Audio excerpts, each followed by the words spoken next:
Hi everyone, it's the 9th of June 2022. I've got John Adams with me today. I first saw John Adams on Digital Finance Analytics, but I lost touch over COVID and reconnected. So John, can you tell me some of your experience? Sure. Yeah. Yeah. Thank you, Sonia, for having me. So name John Adams, an economist. I'm 40 years old. I've been doing economics for 24 years. Started learning about economics in high school down in the Illawarra. And I've got a bit of a rich history working in federal politics, being an economic advisor to the former Senator Arthur Sinodinos, who's now Australia's ambassador to the United States. Oh, wow. I've been a Commonwealth public servant, been a New South Wales public servant. I've worked at Ernst & Young as a management consultant. And then from about 2016, I started being very concerned about the state of the economy, particularly with this household debt bubble that we have, but also in terms of our foreign debt bubble. So I started writing a number of columns for the Daily Telegraph, and that morphed into writing for news.com.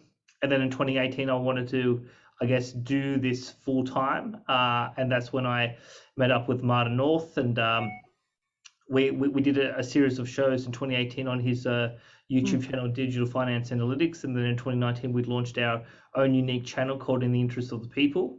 And we've done a number of important issues to do with the Australian economy, politics. Our famous claim to fame is we initiated the campaign against the Morrison government's $10,000 cash transaction ban, where they wanted to criminalise the use of cash and put people in jail for 2 years. So we fought that, and it took us 16 months, but we were successful in stopping the Parliament passing that law, and we were the first YouTube channel and first YouTube campaign in Australian history to stop Parliament from legislating a particular bill. So we were pretty successful in that. Yes, also I work in the precious metal industry. So since 2018, I've worked for South Australia's largest bullion dealer, As Good as Gold Australia. So I'm the chief economist, and I have my own website, Adams Economics. So I write a lot of different columns, and some of the columns they can be quite lengthy, 3,000-4,000 words, but I put in some deep thought into particular economic topics and do my research about them and publish them. So a lot of it has been advocacy, trying to warn and educate the public about what's really going on with the economy, why I think that the mainstream narrative around economics is completely wrong, and just trying to give people a different perspective using both my economic insights, public data, and then just try to make sense of the world. And unfortunately, we're recording now in June, and we've now just seen only 2 days ago that the Reserve Bank of Australia has raised interest rates dramatically, and that's going to send shockwaves for a lot of borrowers, particularly in Sydney and Melbourne, that signed up these mega mortgages of $1 million plus. And we've had 2 rate rises in 4 weeks, and as we go forward, there'll be more aggressive rate rises in July and August, and that's going to have a huge impact on household budgets across the country. I mean, just to give you a sense, for a 25-year mortgage of $1 million plus, by the time we get to August, the annual increase in repayments could be as high as $11,000 if we get to a cash rate of 1.6. So that sort of hit in this type of economy, that's going to be very tough for a lot of households.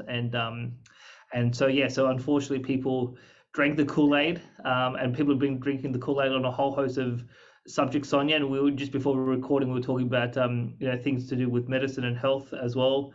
People sort of not waking up to what's going on, and hopefully through this conversation and other conversations that we may have, people may be able to sort of wake up to what is the real state of the world, and obviously make appropriate decisions accordingly.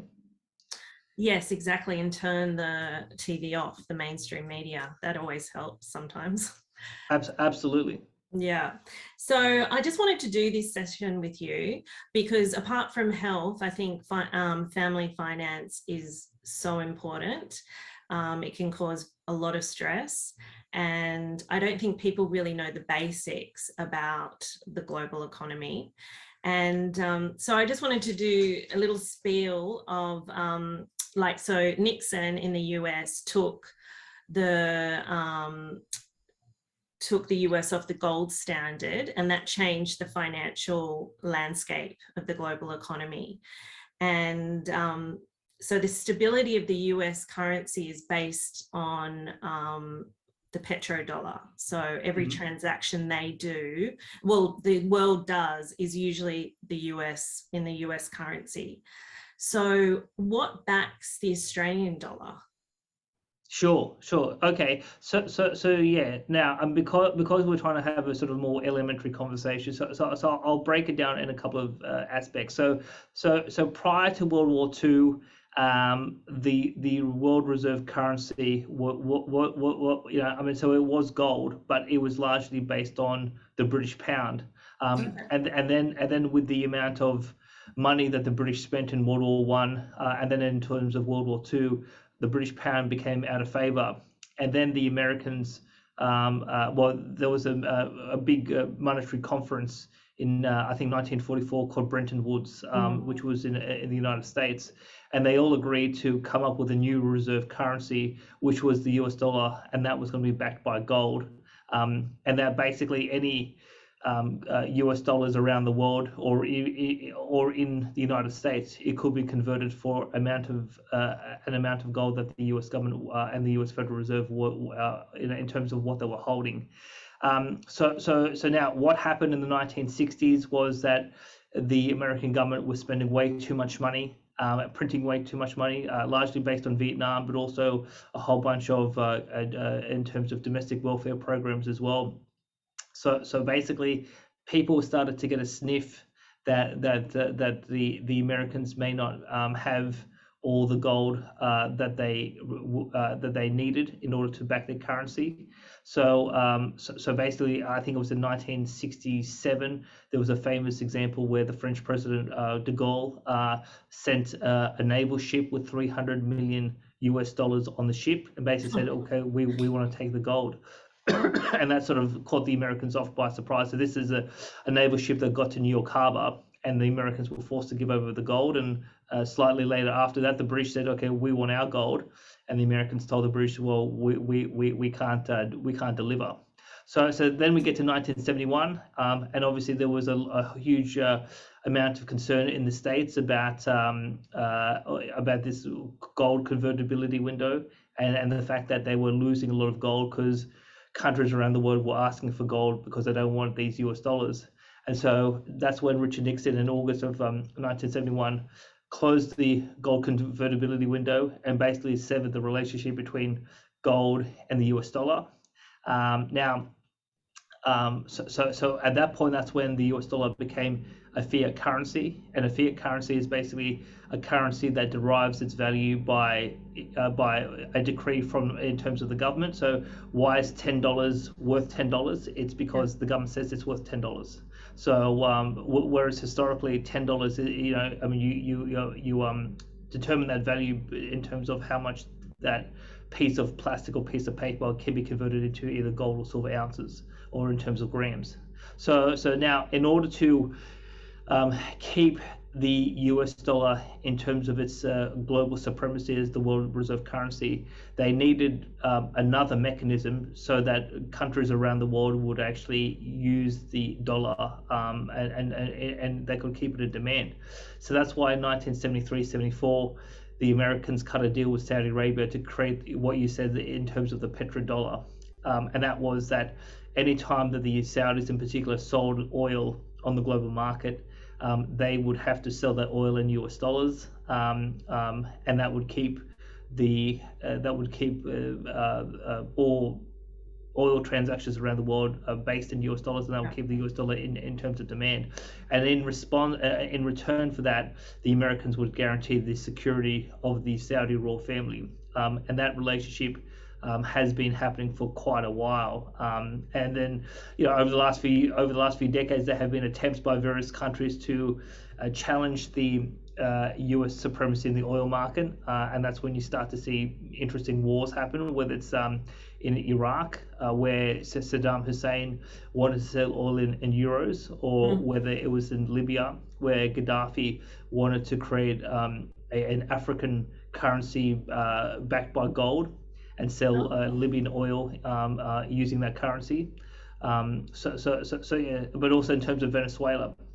So there's been attempts by Venezuela as well to sell oil in another currency, and now in terms of the Ukraine and Russia, well, because of the sanctions that the Americans have put on the Russian government, Russia is now demanding payment in rubles, and they've sort of given a notional fixed value of the ruble versus gold, and they're basically saying, well, particularly their European customers, if you want to get our gas or oil, you have to basically pay us in rubles, and otherwise we're going to cut off the gas. And I think in some countries the Russians have cut that off, and I think the Europeans are now changing their tune about whether they want to use American dollars or whether they want to use it in terms of the Russian currency. So that's the, I guess, the broad architecture of this of the US dollar in terms of its reserve currency status, and in terms of the petrodollar system. Now, in terms of the Australian dollar, so the Australian dollar actually got off the gold standard in the 1920s. So we've been effectively a fiat currency for quite a while, but obviously because up until 1971, because the American dollar was backed by gold, even though the Australian dollar wasn't backed by gold, you could easily convert Australian dollars into American dollars and then convert it to gold that way. So the US dollar was a reference rate for all the other currencies around the world. And so since 1971, once that relationship was closed in terms of President Nixon, we've had a global fiat currency system, and basically what's happened since then is central banks have continued to print exorbitant sums of money, and we had a huge inflation problem in the 1970s called stagflation. And that led to interest rates going up to 20% in the early 80s to bring that under control. But particularly since, say, the mid to late 1990s, the amount of money printing that has happened by central banks around the world has just been extreme. And now we're in a situation where we've got the biggest both Australian debt bubble, but also the biggest global debt bubble in human history. And so when you look at global debt versus the size of the economy in terms of GDP, it's never been bigger. And now we are, we're seeing huge economic problems across the world. And even here in Australia, there's a lot of Australians who are drowning in debt, and property prices are sky high. And a lot of Australians can't figure out why the economy is going the way it is, and they watch TV and they get an explanation, but that's not the real explanation of why we're in this predicament. No, it's not. So just for the viewers that have no economic background, I just wanted to explain fiscal and monetary, because everyone gets confused about that. So the fiscal side of it is government, and that's how I see it, is when they need money, they issue bonds. Is that correct? Well, okay. So when you hear the word fiscal policy, I mean, fiscal policy is basically in terms of the government budget. So fiscal policy is how much the government taxes and how much the government spends. And obviously, every federal, state, and local government has a budget. I mean, they collect revenue and then they spend it. So that's what we mean by fiscal policy. Now, in terms of the government only needs bonds if it runs a deficit. So if there's more spending compared to the revenue that they collect, well, then they have to go borrow the difference, and they borrow the difference by issuing bonds in the bond market, and they borrow that money to so that they can make up in terms of that. In terms of the shortfall. Now, when it comes to monetary policy, so monetary policy is basically the control of the money supply. So how much money is in circulation, and money is not just currencies and notes. I mean, we're talking about bank credit. And in terms of other forms of credit that the banking system uses. So when you hear of monetary policy and monetary policy being loose or tight. That's largely being determined by the Reserve Bank of Australia in terms of how they set interest rates, but also in terms of some of the recent programs that they've been running, whether it's quantitative easing or yield curve control. All of that is really they're printing money to manipulate the interest rates, whether it's at the short end with the official cash rate or through some of the long-term interest rates that are set by the bond market.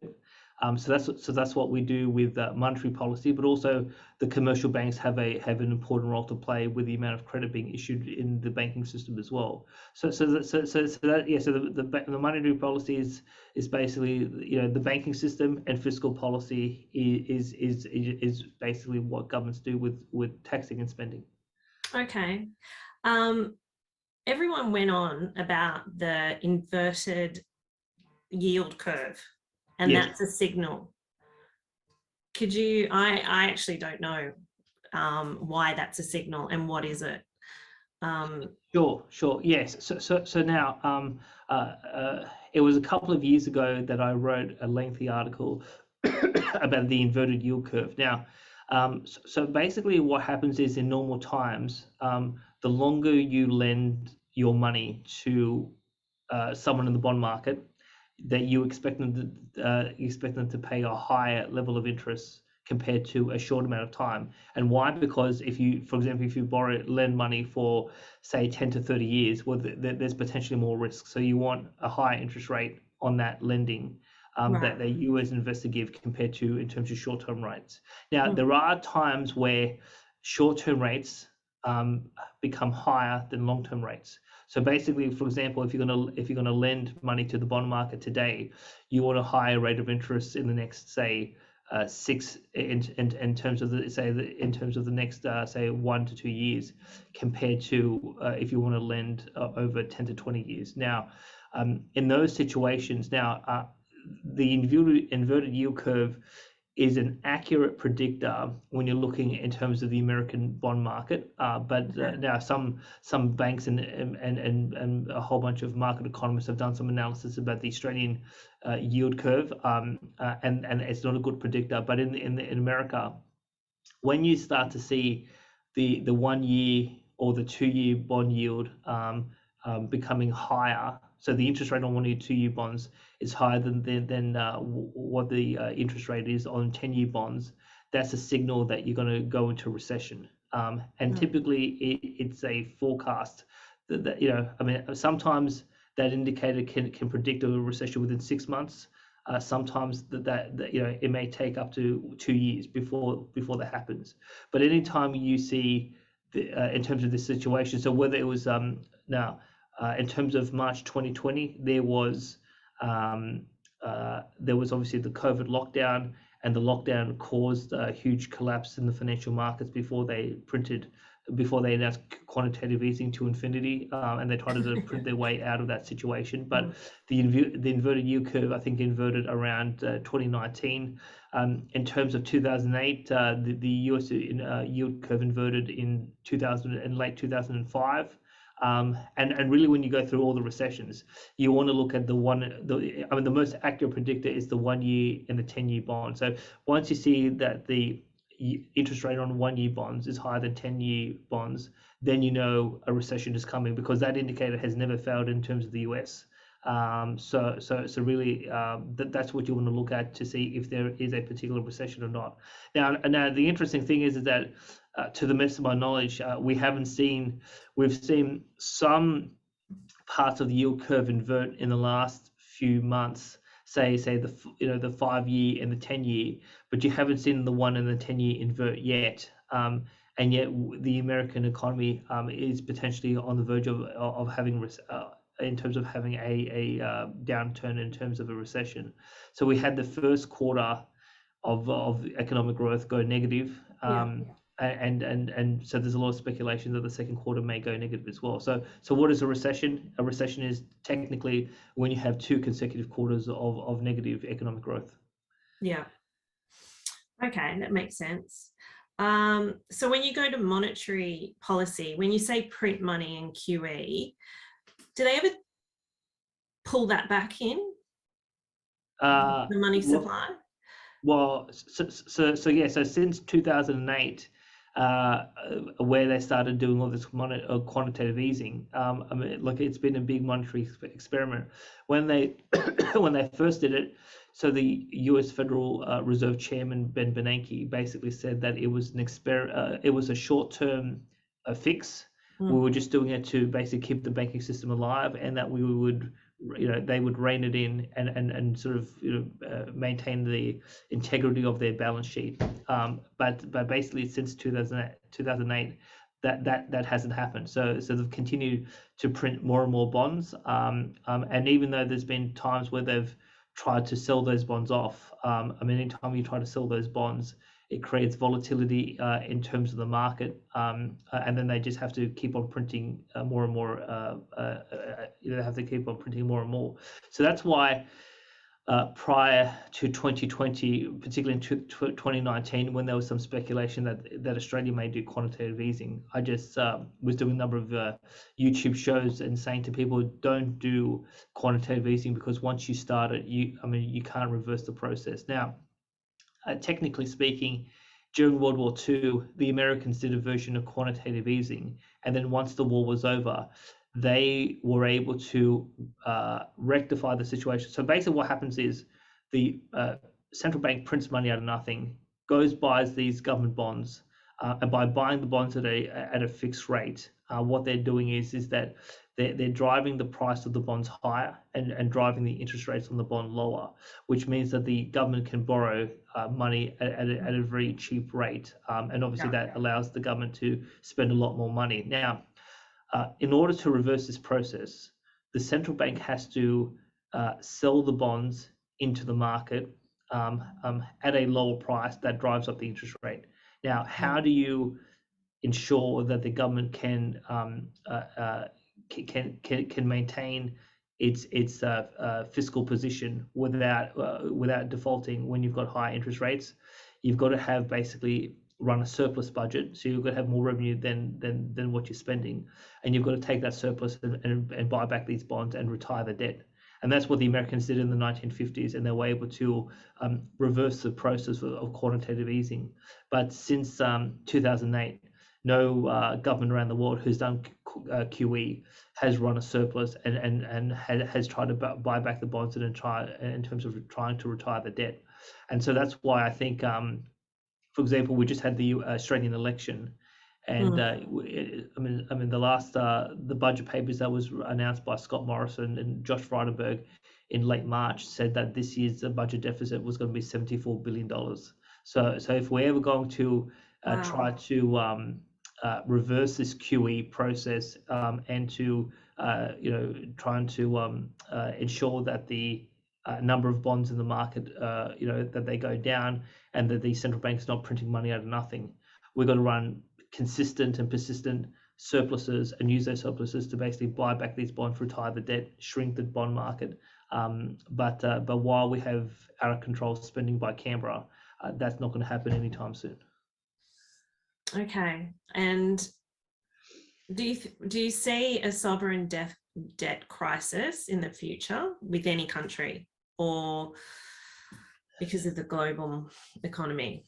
Sure. So in the last couple of years, we've already had a few sovereign debt crises. So So, for example, if you look at now, we're not talking about the big countries, but there's been a number of small countries that have had sovereign debt crisis. So in 2020, 2021, Lebanon, that was a classic example. So in 2019, the Lebanese government, I think, had the second highest level of government debt to the size of their economy. And then when COVID hit, the Europeans basically weren't willing to lend them any more money. That's when their currency collapsed on the foreign exchange markets, and interest rates went sky high, but also inflation went sky high in Lebanon because their currency, the value of the currency basically fell through the floor. So that's why Lebanon has had runaway inflation. The same has happened in terms of Venezuela. If you look at Sri Lanka right now, there's a lot of people, really struggling in terms of getting affordable food in Sri Lanka. And there's been protests and riots in Sri Lanka, and why? Because the Sri Lankan government borrowed too much money, and they basically weren't in a position where they could pay that money back, or whether it's the principal or the interest, and so the Sri Lankan currency has gone through the floor. And they're going through a sovereign debt crisis there. So basically now, in terms of Australia, we had a sovereign debt crisis in the Great Depression. So you've got three types of debt bubbles in generally. You can have a household debt bubble, and that's what Australia had in the 1880s, and that resulted in the depression of 1892, 1893. You can have a government debt bubble, and that's that Australia went through in the 1920s, and so the state governments around Australia borrowed way too much money directly from the banks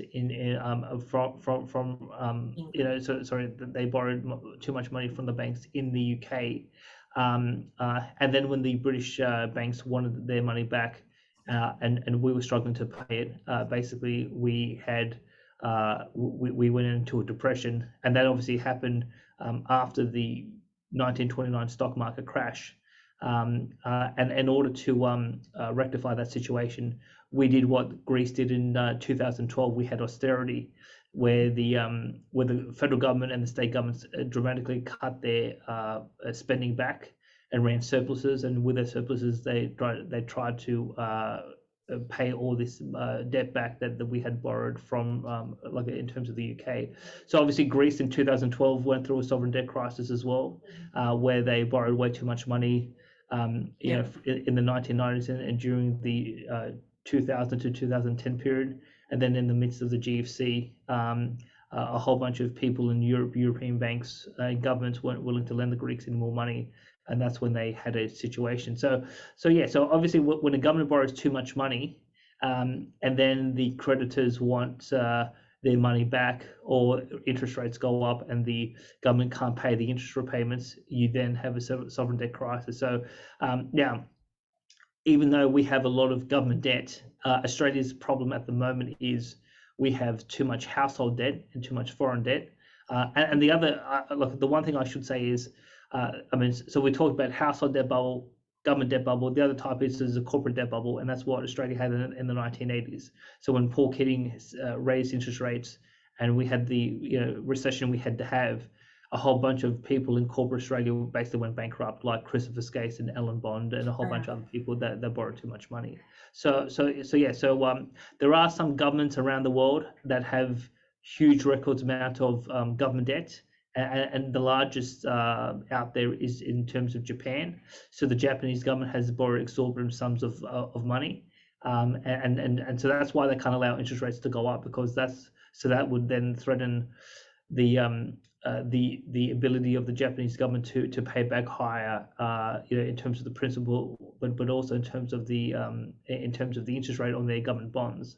And so the Japanese are the prime candidate for a sovereign debt crisis. But in terms of Australia, our biggest problem is household debt. So obviously the elephant in the room at the moment is inflation, and they are saying to everyone they're trying to dampen inflation. What I find is, if inflation's like 5%, I don't know what it is now, don't they have to push interest rates up higher than inflation to dampen it? Are they caught in this cycle they just cannot get out of? Is that the truth? That they can't raise it that far because there'll be blood in the street. So they're not going to fight inflation, really. Yes. So a couple of points there. So in terms of Australia at the moment, the official inflation rate is 5.1%, and that was announced by the Australian Bureau of Statistics. I think they came out in April, and this was for the first calendar quarter of 2022. The one point I'll make is that around the world, governments have manipulated what they call the consumer price index, and they've made statistical manipulations so that the inflation rate is lower than what it really is. And so the big change that happened in Australia was in 1998 when they took the price of land out of the CPI. So over the last, say, 22 years, we've had a huge amount of inflation. We've had a lot of money printing, a lot of the banks in terms of creating credit. Where has that credit gone largely? It's gone into land. While the cost of construction and the cost of building a home has increased, the bulk of the household debt bubble or the property bubble is that the price of land has gone through the roof. And the reason why that hasn't been picked up in the official inflation statistic is because they took land out in 1998. And who asked the Australian Bureau of Statistics to do that? The Reserve Bank of Australia through a public submission. So even though the official interest rate is 5.1, the actual inflation rate over the last 20 years is dramatically higher than what we've been told. And that's why we have a huge inflation problem.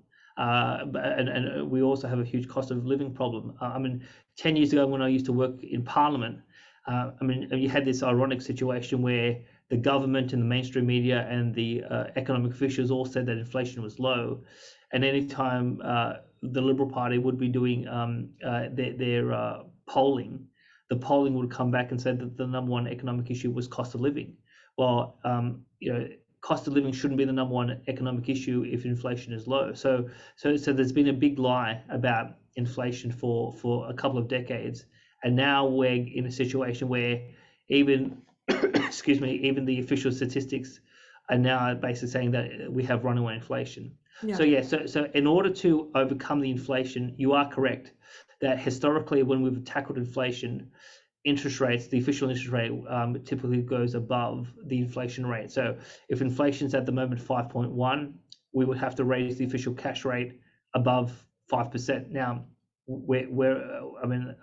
on Monday we were at 0.35, and now we're at 0.85. So we're still a long way away from in terms of 5%.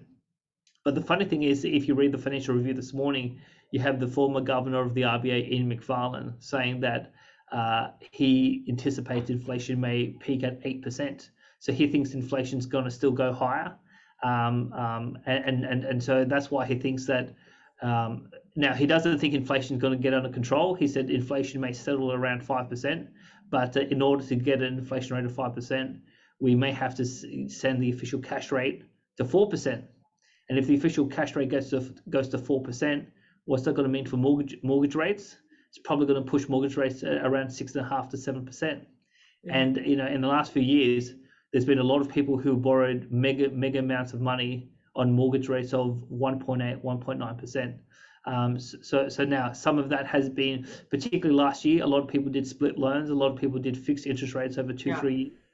But in terms of particularly people who borrowed in 2022 at say 2% or 2.5%, or if mortgage rates were to go to 5.5%, 6.5%, a lot of these borrowers are going to go to the wall.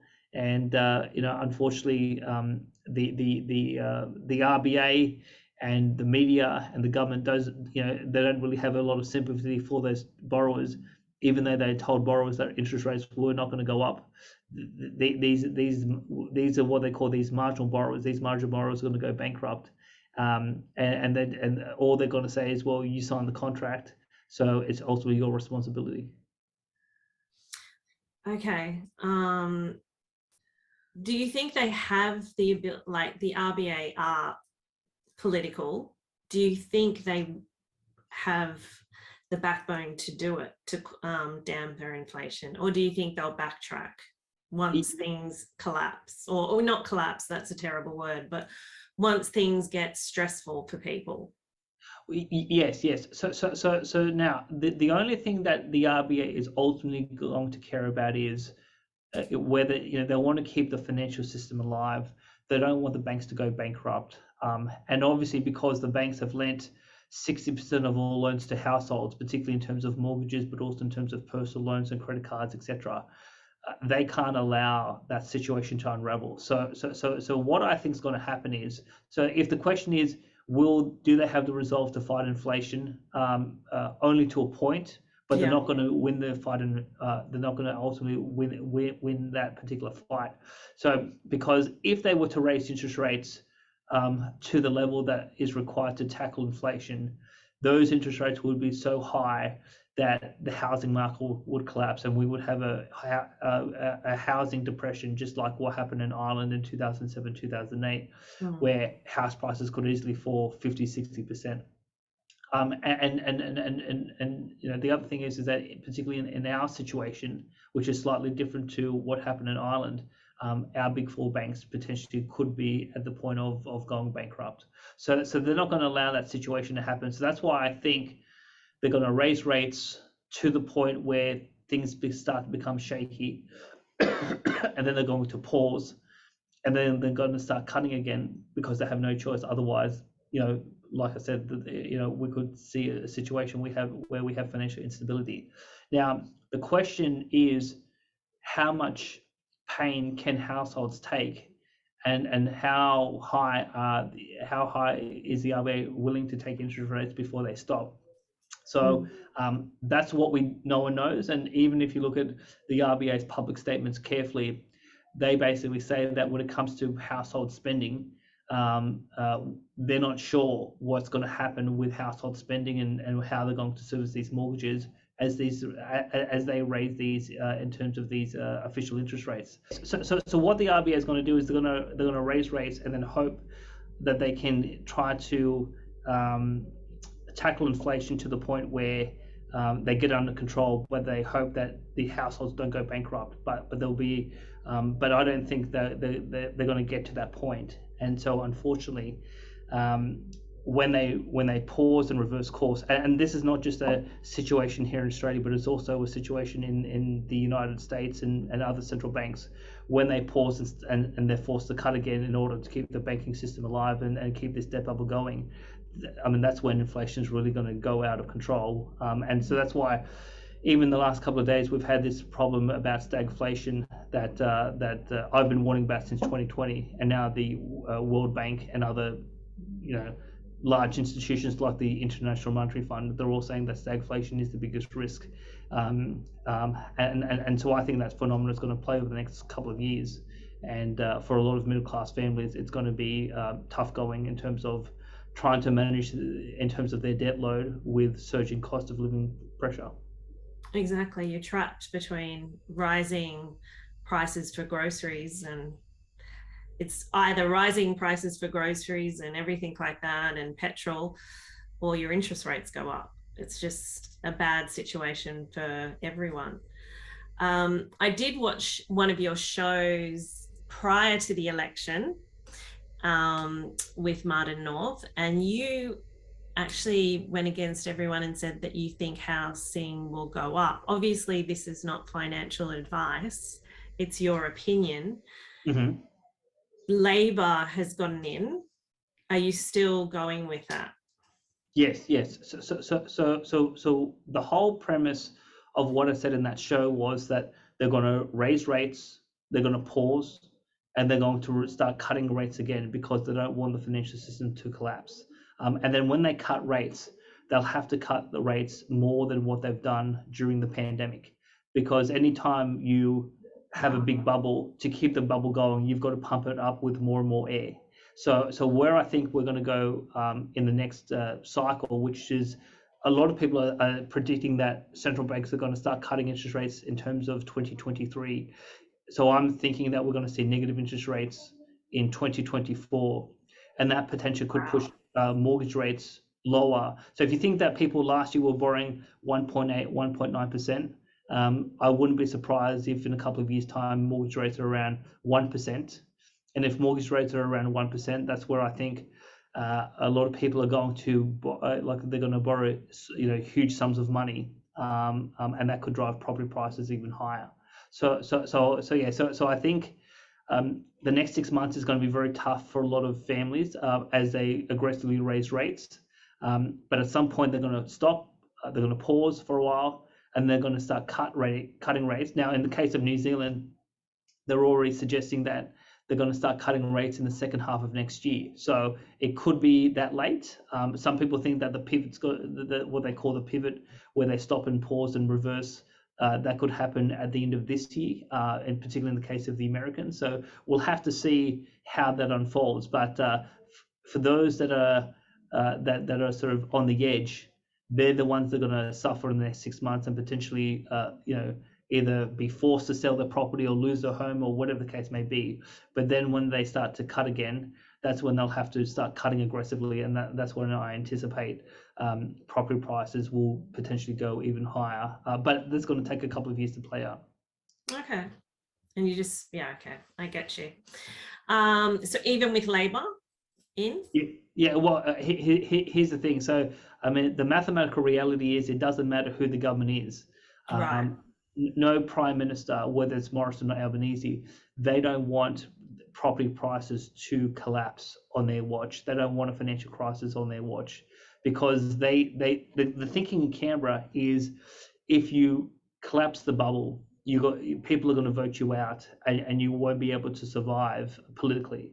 And so this has been the thinking in Canberra for the last 10, 15 years. And anytime I've raised the situation of too much household debt, a number of politicians asked me, well, what should we do, John? I said, you've got to pop the bubble. You've got to raise interest rates. You've got to shrink the debt. You've got to have not just a recession, you've got to have a depression. And you've got to reestablish the economy on a more sustainable basis. And anytime I've suggested that, the answer is, if we do that, we can't win it. We can't win the next election. So that's what these politicians think about. Now the funny thing is that there's only been one political leader since 1901 that went to a federal election with an explicit deflation agenda, where they wanted to basically run high interest rates with huge in terms of cutting of government spending and raising taxes in order to balance the books, and that politician won the biggest victory in Australian history. So that was Joseph Lyons in 1931. So he basically, Labor in 1929, 1930, they wanted to do what we're doing now. They wanted to print money. They wanted more government spending, and they wanted to stop people losing their jobs and their homes. And the Deputy Prime Minister, Joseph Lyons, who was a Labor politician and a former Tasmanian Premier, just said that was wrong because he was worried about runaway inflation. So he basically quit the government. He was invited to go into the opposition. That's where we had the original United Australia Party in 1931. And in December 1931, he won the biggest victory ever in federal politics with a 58.5 two-party preferred. And so I try to raise this example with politicians today. Nearly 90 years ago, someone actually had the guts to do the right thing, and the public rewarded that politician with the biggest victory ever. So I don't understand why you think that if you do the right thing now, people are going to vote you out. I mean, it may happen, but there's a chance that you could actually win if you do it if you're successful in convincing enough people that while there is significant pain that has to be felt by millions of people, it's the right thing to do. So, but unfortunately, no one in Canberra has the guts to actually take that argument to the public, and so that's why we're stuck in this inflation cycle, and that inflation cycle is going to get worse over the next couple of years. I agree.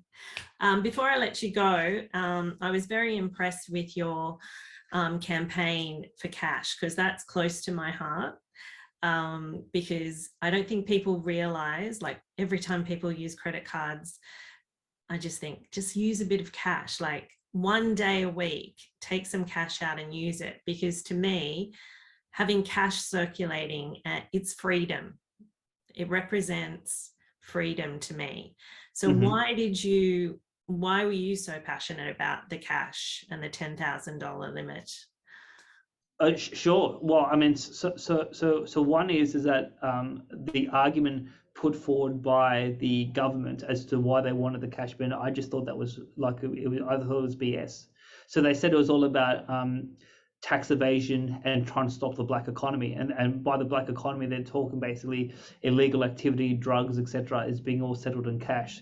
So by criminalizing the use of cash above $10,000, you're going to crack down on that sort of activity. Now, the evidence out of Europe where they've had these cash bans is that the cash ban doesn't actually address those issues per se, whether it's tax evasion or the black economy. But also, we were fearful that when I say we, Martin North and I, that the real agenda was all about negative interest rates. So if you have, for example, if you've got money in the bank and rather being paid an interest to have your money in the bank, you have to pay the bank a fee or a negative interest rate for the privilege of having your money in the bank. I mean, what is the natural prudent thing that people do? They pull the money in the bank and they hold physical cash. Well, what these economists have realized is that physical cash, doesn't make negative interest rates work. So that's why they've said we need to ban cash so that we can do these extreme monetary policy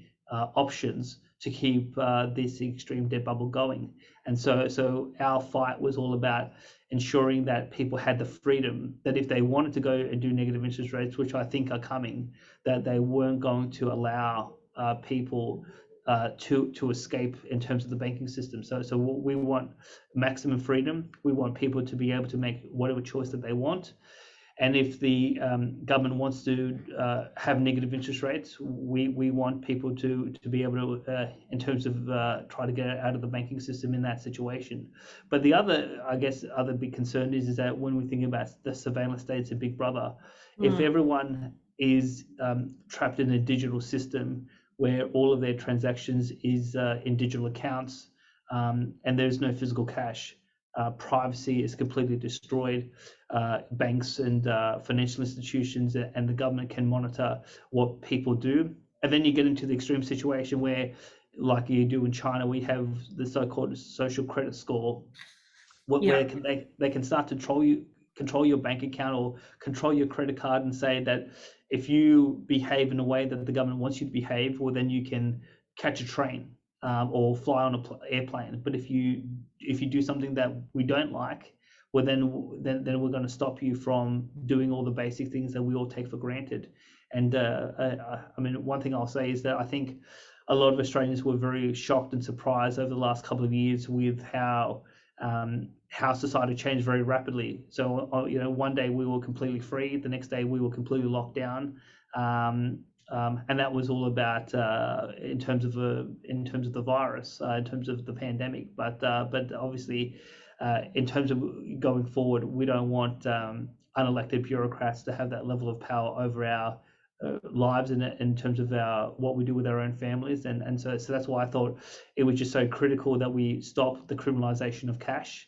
And it took us 16 months, and the Financial Review wrote a one-page article calling me and Martin North conspiracy theorists, and we were barking up the wrong tree and all of that sort of stuff. But we finally got there, and we were able to prevail, and that was a good victory for in terms of the Australia, but also the Australian economy. And I would say that we were the second economy or the second country in the developed world to be able to defeat that type of legislation. Okay. So Germany had a proposed cash transaction ban in 2016, and the German people, and it was actually led by a particular newspaper in Germany. They rose up and defeated the German government's proposed bill. Right across Europe, where there was this being implemented, whether it was France or Spain or Italy, they implemented these types of laws. But when it came to Australia, I mean, Martin North and I, we broke the story first. We led the charge. I was able to testify to the Senate Economics Committee in January 2020, and so it took us 16 months, but we were the second country in the world to stop that law from coming in, and here we are in 2022, and we're still perfectly free and legal to use as much cash as we want in whatever transaction that we so desire. Congratulations. I think that was such an important thing. Well, and also I've been to a couple of shops now though, and they've refused cash. So sure. Okay, so I'm glad you raised that, Sonia. So I think there's 2 points here. So the first point of it was, so the cash transaction ban was going to make it a criminal offence to use cash, and so we stopped that. So now we have the second situation where certain businesses won't do business with you because you want to use cash. So now there are businesses across the world, across Australia, that are still happy to accept cash. So while there are some businesses that say we won't accept cash, it creates competition, and it creates an environment in the marketplace where certain people say, well, if you want to use cash, come to my business and I'll do business with you if you have cash. So shoppers and consumers have to be a little bit smart about who do they want to do business with. But there have been some extreme situations, both in America as well as in Europe, where there was too many businesses not accepting cash, and that created huge economic problems. And so governments were forced to introduce laws to basically say it's illegal not to accept cash. So now we haven't reached that point in Australia, but it could well be in the next couple of years. If too many businesses refuse to accept cash, there could be some sort of proposed law to force businesses to do transactions in cash. And so we'll have to wait and see how that situation unfolds. Oh, see, I thought it was illegal already. Okay, so it's not. They don't have. No, sorry, hang on. What did you think was illegal? I thought businesses, because it's legal tender, I thought they had to accept it. No. No. Okay. No. The thing is, like, so a commercial business is free to transact and however they want. So if they want a credit card, if they want a bank transfer, that they can. They don't have to accept cash. But obviously, if we get an extreme situation where too many businesses don't accept cash, we could start to see politicians and perhaps maybe Martin and I will start that campaign where we basically say it's time for either a state government or the federal government to legalize or to make it a law that businesses across the country have to accept cash, and they can't deny people the opportunity to basically spend money by just using electronic payments. I'll help you on that one. Excellent. Very important. Well, thank you, John. That was so great. So hopefully I can get you on again sometime. Sure. Yeah, that was fantastic.